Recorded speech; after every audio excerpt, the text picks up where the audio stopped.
To my special pamangkin, happy birthday to you, pamangkin Abby.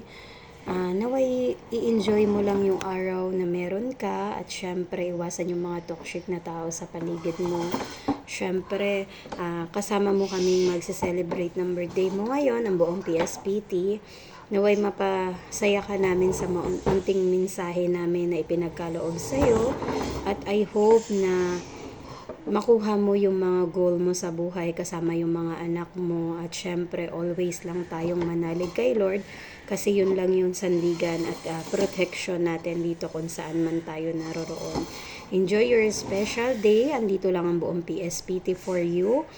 And syempre, always lang kami nakagabay sa inyo. Hindi man kami update sa mga buhay nyo.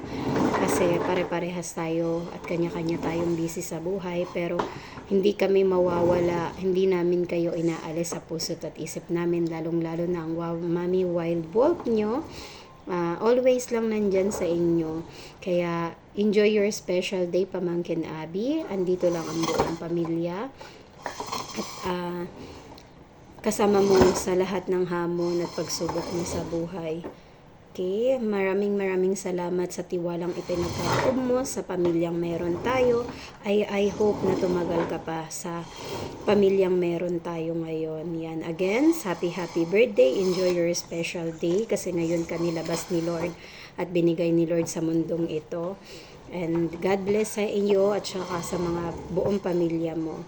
Happy birthday again. Love, Pamangkin Abby. Tita Shine always here and Mommy Wolf.